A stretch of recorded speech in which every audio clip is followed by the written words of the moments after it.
So, hello, first of all. And I want to start by just saying that your mind has tremendous and transformational power. That's what I actually want to talk about this week. My name is Miata Idoga. I am the CEO and founder of Abundance Bound, and I am the creator of the Financial Empowerment Program.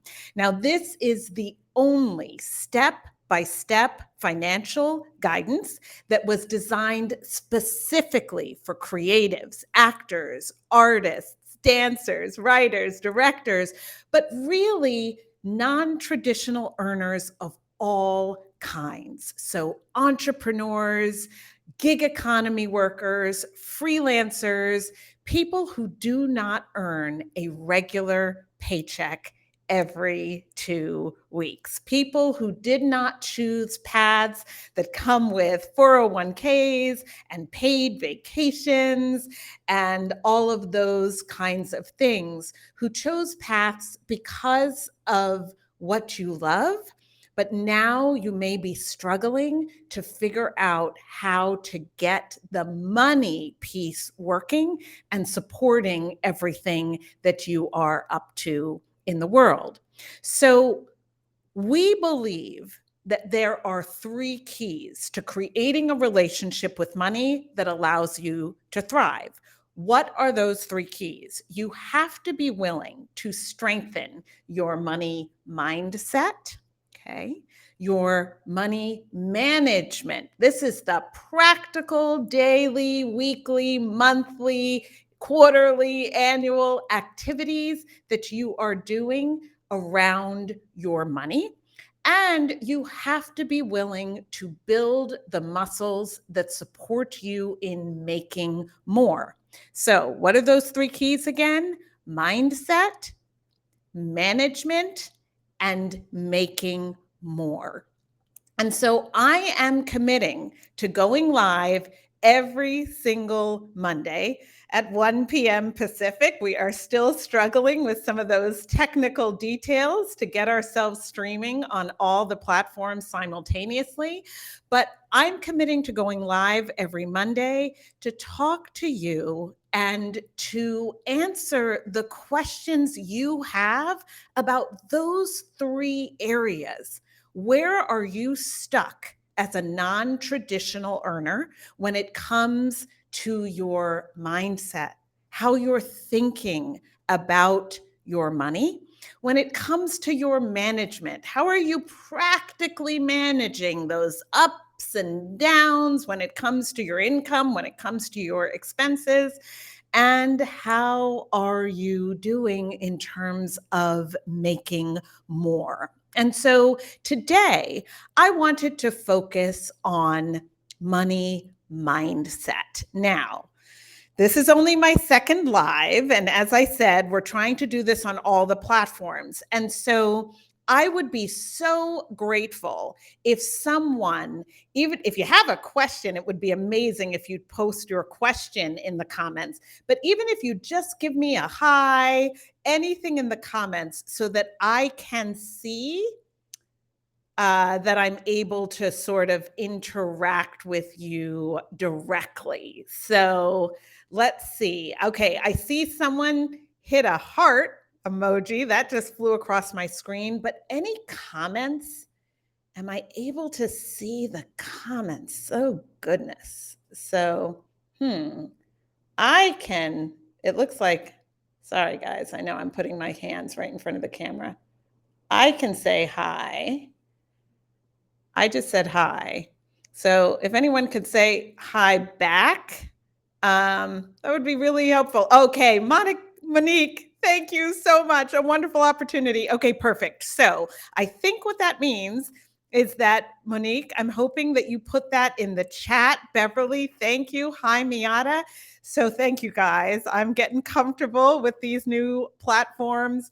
Hi from Sabra. Perfect. So this means that if you have questions, you can go ahead and type them and I will try and address them. And today, I want to answer your questions specifically about your mindset. Lana, you said you are going to be starting your business soon. Congratulations. That is amazing. And I'd love to know if there's any sticky things that you might be struggling with around getting that business up and running that I might be able to help with. But let me just share, everyone, that I have really come to understand. And Abundance Bound, we just celebrated our 18th birthday, which is absolutely stunning to me. On March 5th, Abundance Bound was officially 18 years old. 18 years that we have been specifically serving the non-traditional earning market with financial education and financial empowerment to really give you the tools to live the lives that you want to lead. And, in the beginning, when I started this work, what I really believed is that it was just about the numbers. Like, I was someone who, as an actor, I got myself into an enormous amount of financial trouble. And I didn't want to hear about positive thinking, right? As far as I was concerned, I was at my lowest. I was over $80,000 in credit card debt. And as far as I was concerned, I didn't want to hear about positive thinking. I wanted someone to just show me what I needed to do to get myself out of debt. But what I have come to understand is that at the root of all of this work, really, when it comes down to your success in terms of handling money, in terms of what I refer to as your financial relationship, but beyond that, the ultimate quality, the joy in the life that you lead, that work not only starts, it actually sits with and in the power of your mind. Okay. Now, especially in this moment, I'm going to ask you to try not to attach any judgment around what I just said. Fundamentally, I'm asking us to consider that our minds have immense power and capacity. Now, I'm not talking about how we may or may not be utilizing that full capacity right now. We're not talking about all of the negative emotions that we may feel when it comes to money. It's just a baseline understanding that our mind is actually a ridiculously powerful tool.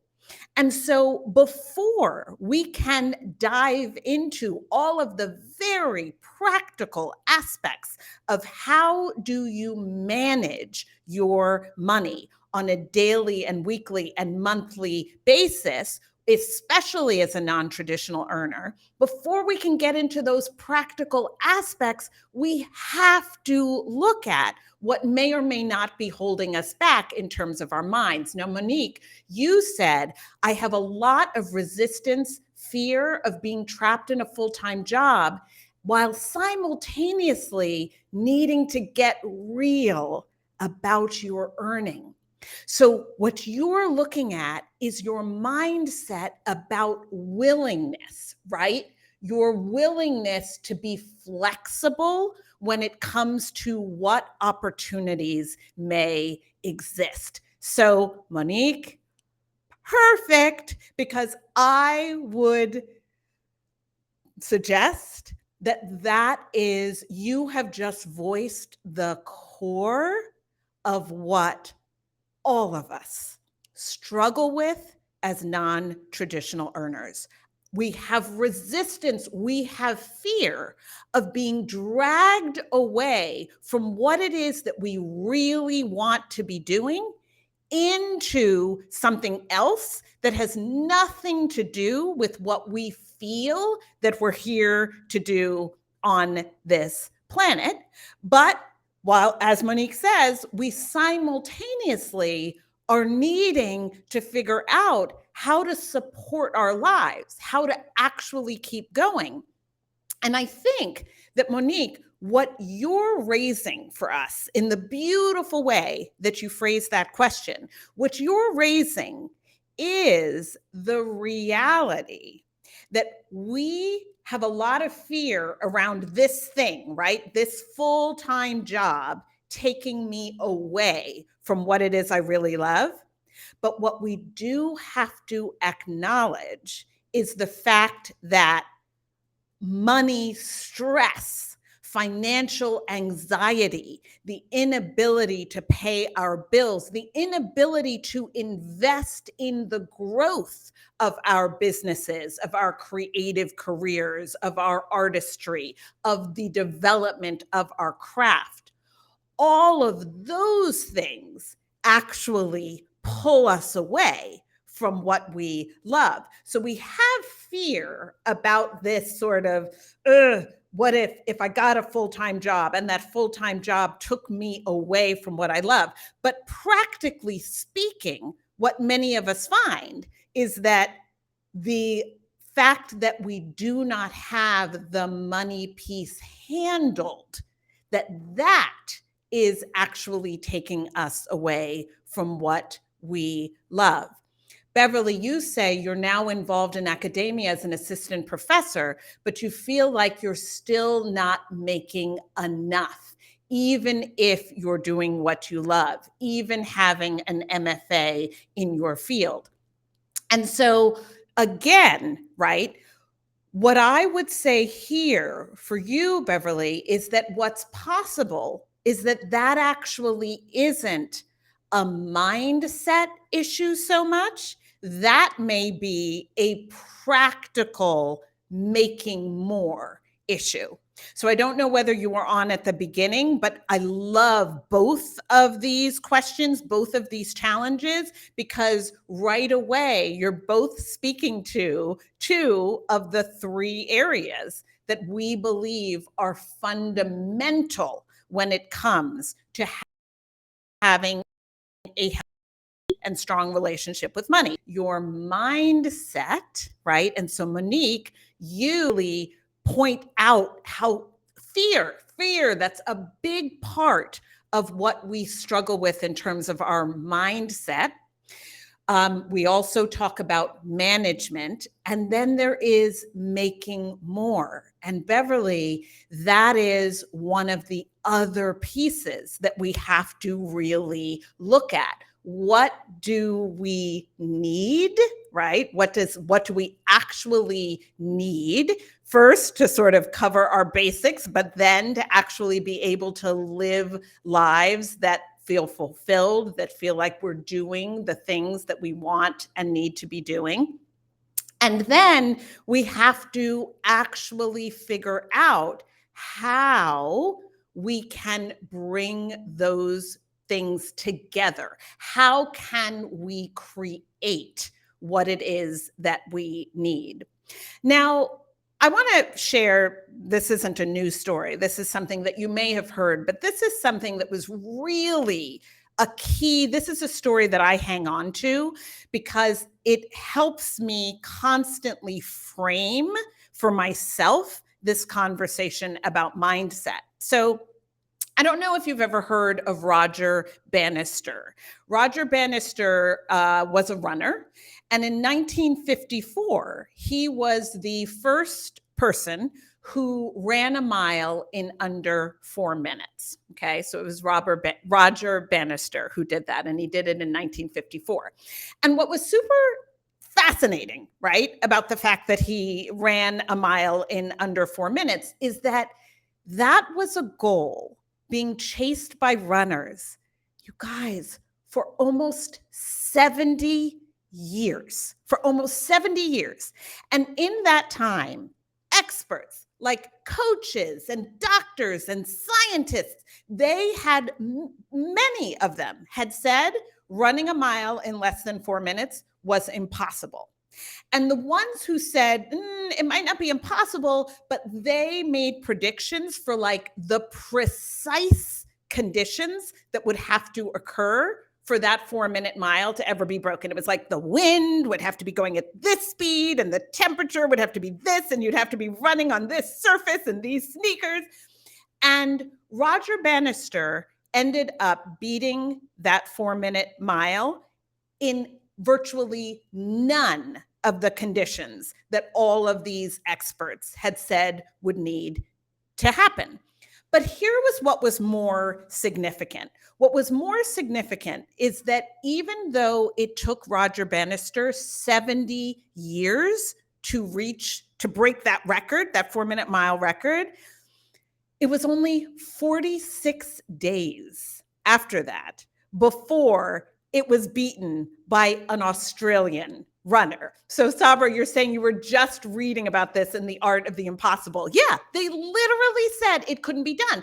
But okay, I can wrap my head around that. And then someone does it, right? Someone does it after 70 years. It's like, oh my gosh. But then 46 days later, another runner beat it. And then over the next 3 years, 16 more runners. And then since then, thousands of runners have smashed through that 4-minute mile barrier. And here's the part that's so crazy. What's so crazy is that there was simply this prevalent mindset that it could not be done. And once that mindset was proven untrue, countless other people believed they could do it. And so they did. And that for me, right? When I'm like, I don't want any of this mindset stuff. Just give me the practical, what is it I need to do? That for me is what I keep returning my mind to. I keep returning my mind to, what have I decided is impossible, right? Where am I not giving myself permission? Because once people believed they could break that 4-minute mile, they did. But the same way that we have the ability to free our imaginations to suddenly be like, oh my gosh, running a 4-minute mile isn't impossible. I still think it's impossible for me, but that's okay. Running a 4-minute mile isn't impossible. So then I go out actually believing that I can do it. The same way that we have the ability to free our minds in that way, we also have the ability to self-sabotage our dreams. And so, Monique, part of why I'm so grateful for the question or the challenge that you shared is because what you are starting to look at is, how have you closed your mind to the possibility that the job exists, that in no way will take you away from what you actually love, from what you actually want to be doing, that actually, what if there's a job out there that could give you the funds and the stability that you need to invest in your non-traditional path? What if there is a source of income, something that actually supports not just what it is you want to be doing, but everything that you're up to in the world, who you are as a human being? And Monique, you say, may it be so. And I think what we want to start asking is, what if it is so? Because what I would say, and this is now, Monique, after 18 years of doing this work and literally working with thousands of non-traditional earners, I can tell you it absolutely is possible. Absolutely, because I have seen many, many people find that, right? But in order to find it, They have to actually believe that it's possible. I want to tell you guys another story, and this one, the not like the Roger Bannister one, but something I actually observed. So one day I was in, this was years ago, and I was in it was sort of an informational conference that was being held for creatives. It was for people in the entertainment industry, and it was about jobs, sideline work that you could job opportunities in healthcare fields. Okay. And so everybody attended this. It was a rather large conference, and they had speakers speaking about different healthcare fields. And there was a gentleman who was there speaking about becoming a physical therapy assistant. Okay. And basically, he was representing like a school program where they trained physical therapy assistants. And I think it was like a 2-year program.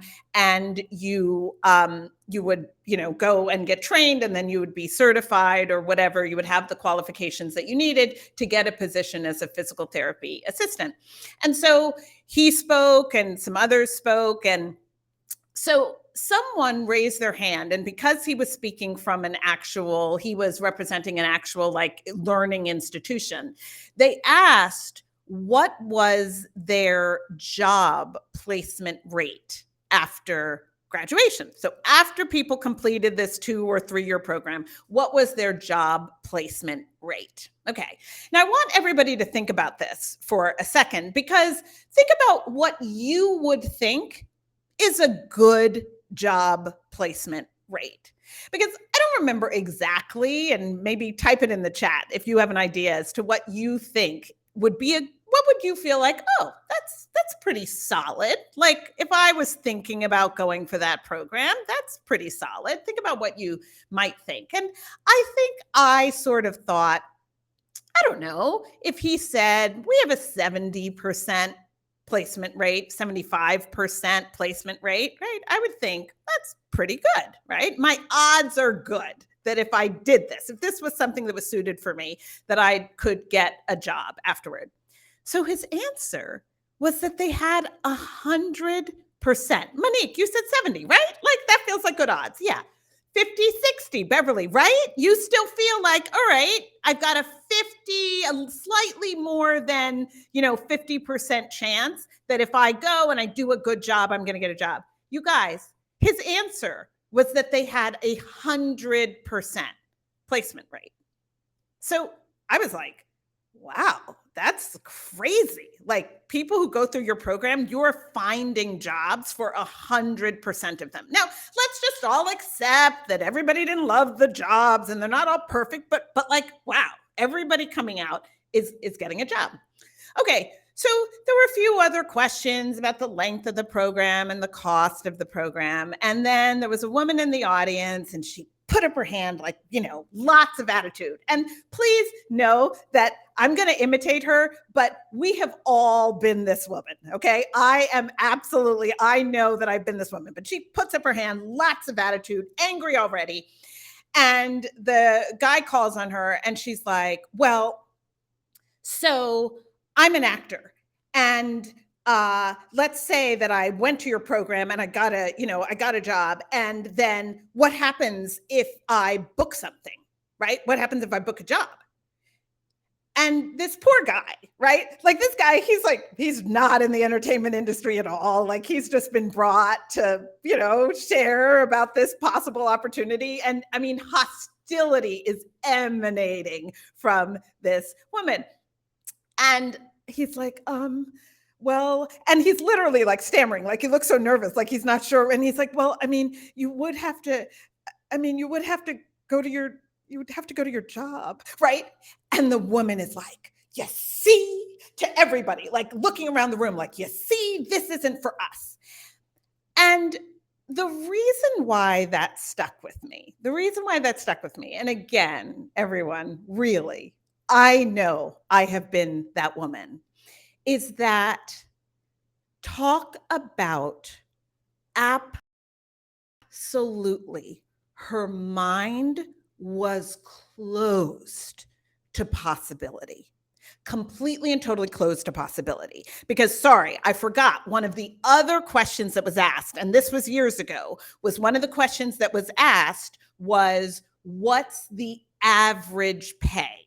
Okay, what's the average pay? So before they asked what's your placement rate was what was the average pay?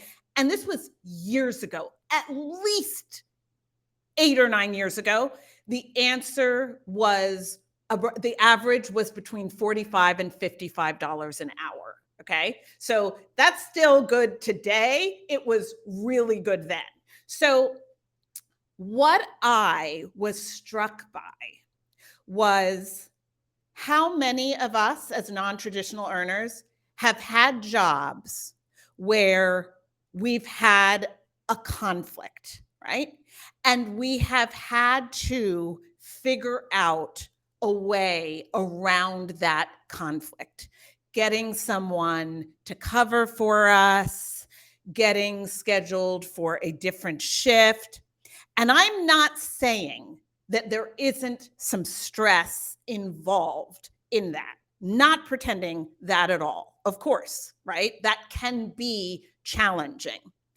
But what I found myself thinking at that moment, I mean, it wasn't an opportunity that was right for me. But what I found myself thinking at that moment was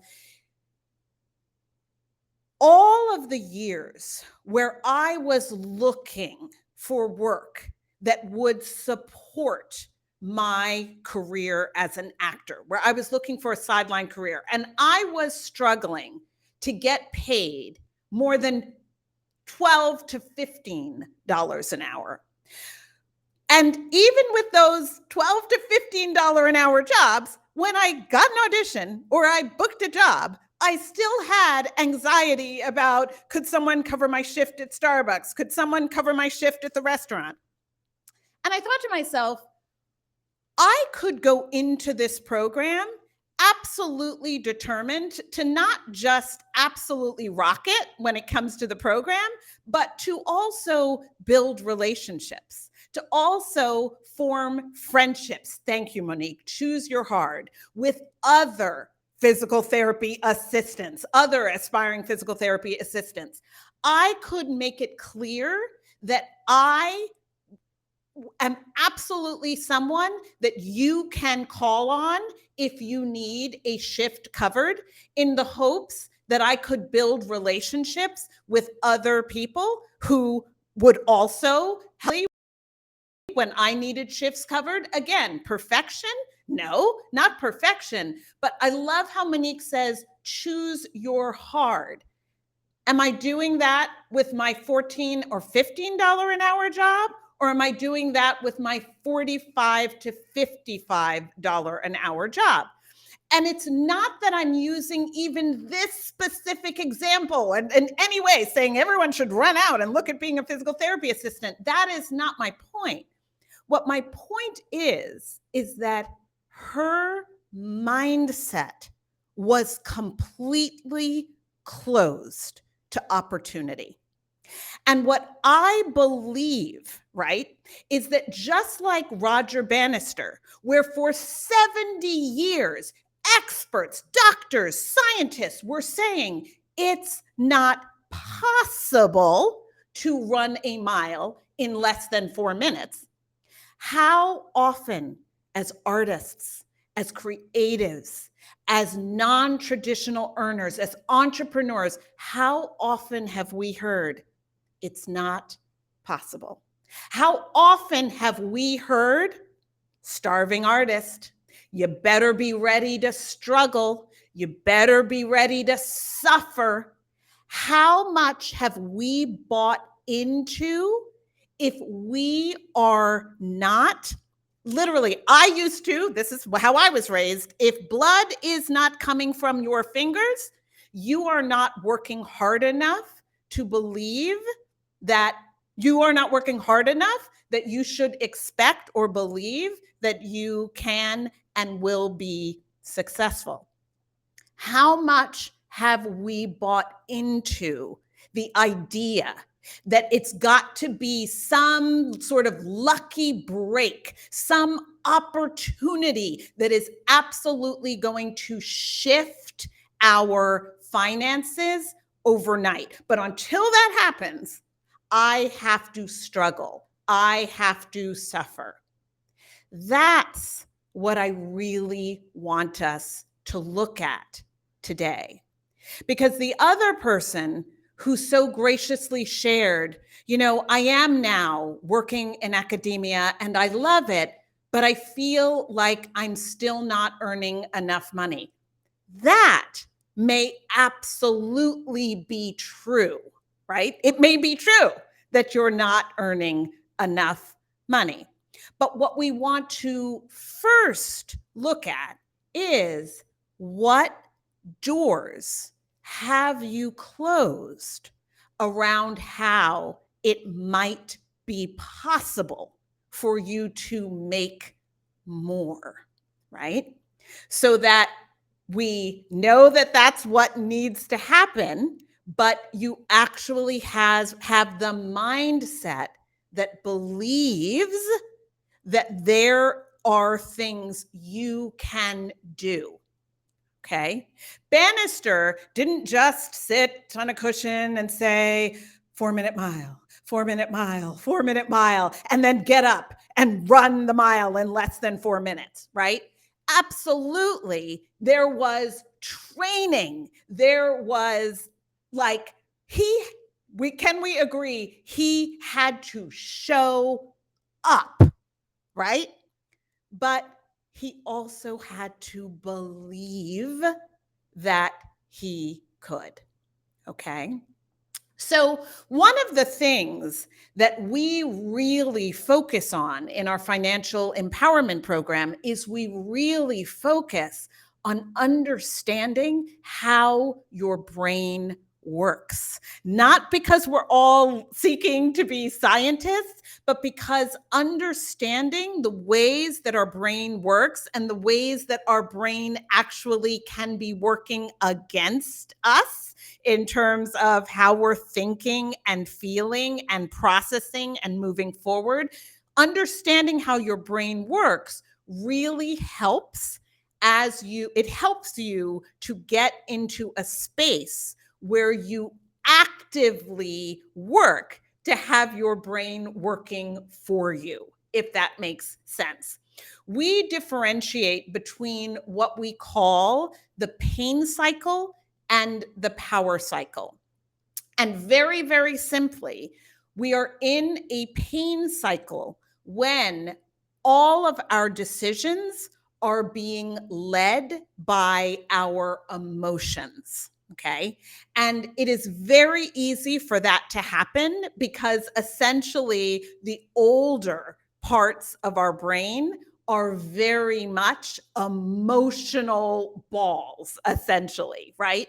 The logical parts of our brains are much newer. They're much less fully formed.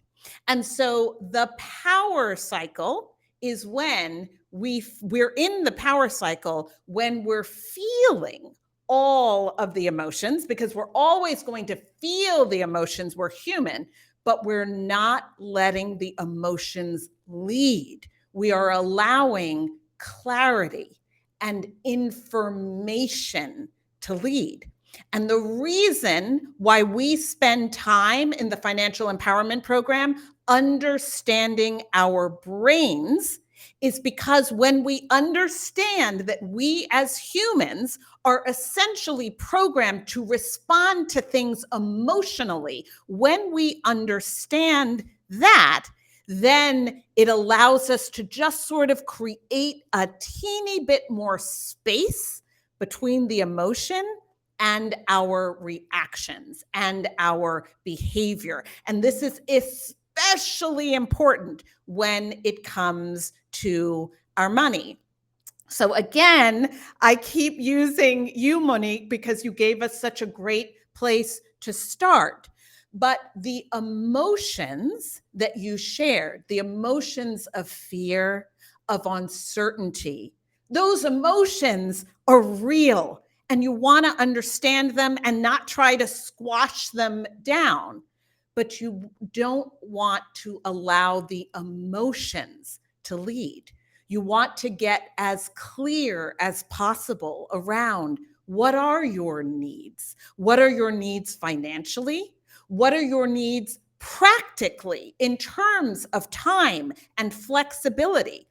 I'm not sure of what your path is, what your non traditional path is. So I'm just going to use, for instance, an actor as an example. So if you were an actor, then some of the questions that I would want you to answer are you an actor who is doing commercials?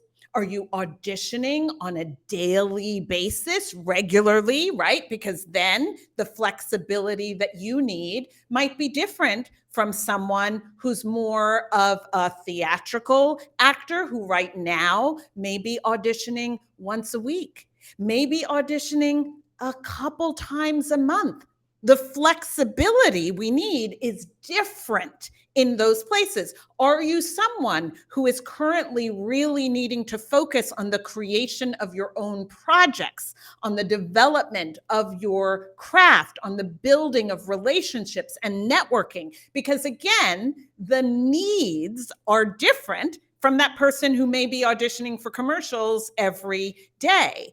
And so when we, yes, acknowledge the fear, the uncertainty, those emotions, but we get clear and we get as much information, that is how we can actually start with our mindset and strengthen our mindset by not allowing the emotions to run the show, the emotions to essentially stop you before you even get started. Because now, with that clarity around what it is you're looking for, combined with the belief that what you are looking for exists, do we see how much more possibility exists that Monique can actually find that thing versus I'm afraid,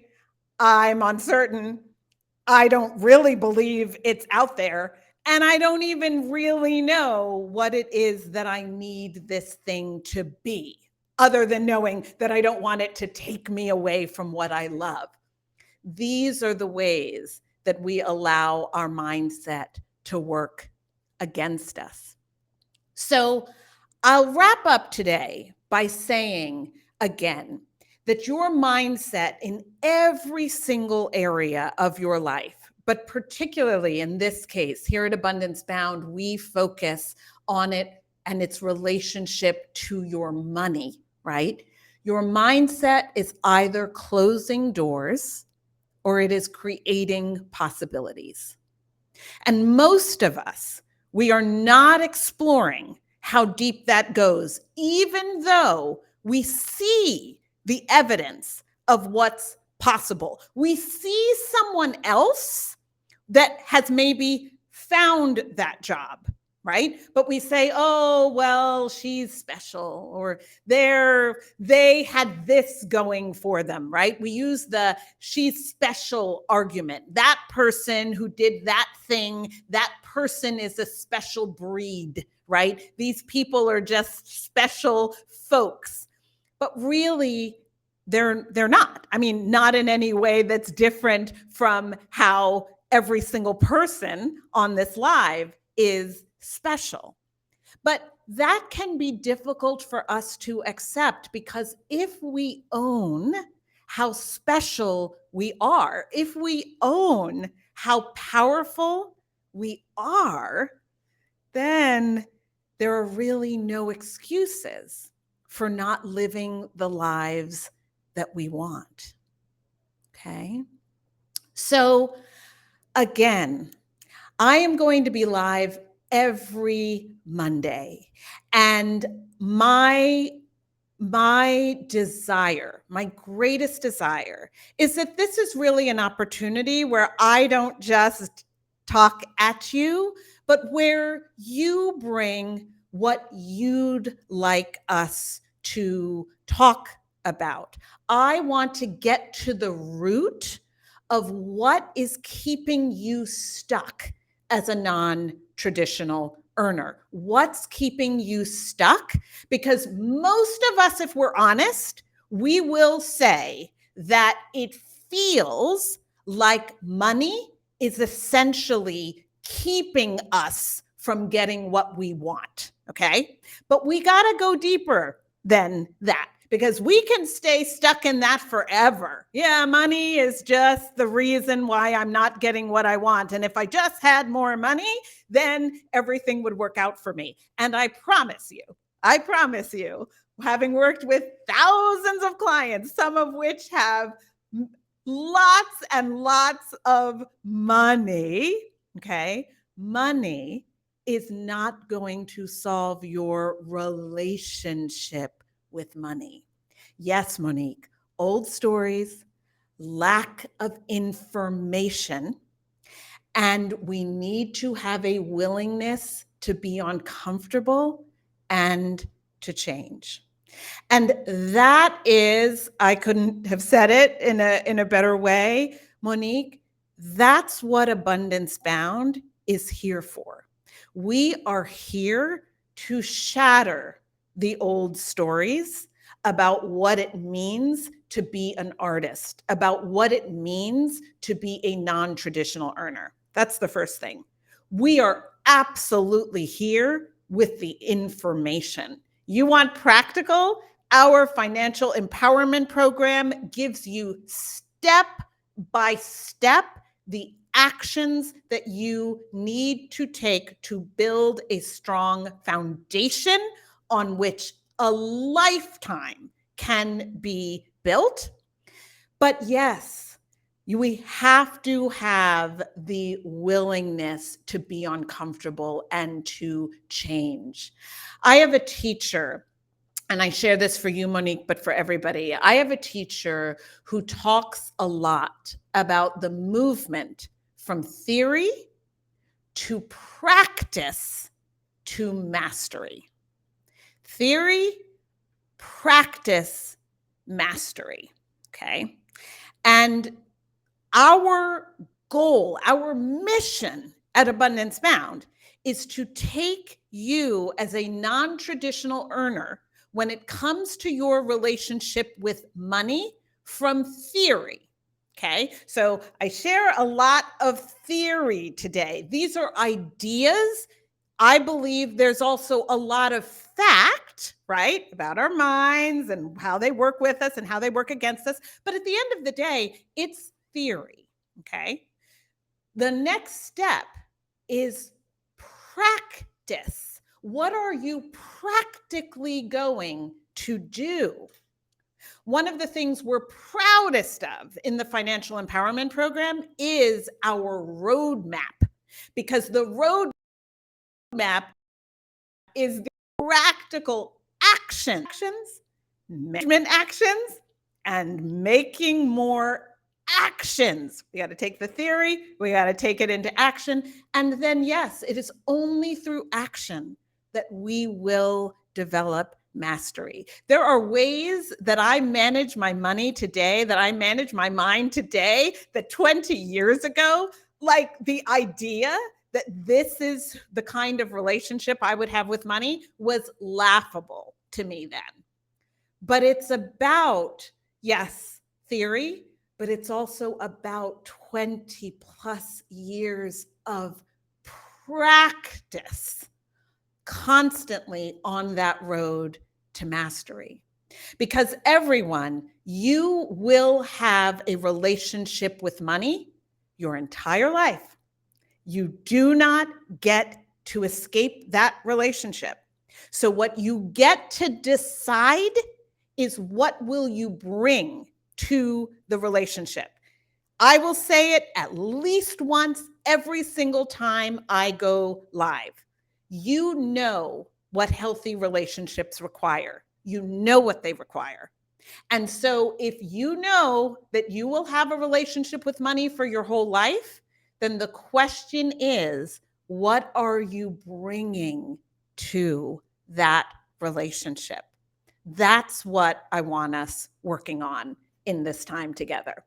So, next week, you guys, we will talk about management. What questions do you have about process? How are you practically handling the flow of money in your life? We know that a lot of the mainstream money advice out there, it doesn't serve freelancers and artists and gig economy workers because it does not fit a life with fluctuating income, with fluctuating employment and fluctuating expenses, and all of the other factors outside of your control that come with a non traditional career. So let's talk next week about the practices of how you create stability in a way that works for the life you've chosen and that hopefully doesn't just work, but also feels good.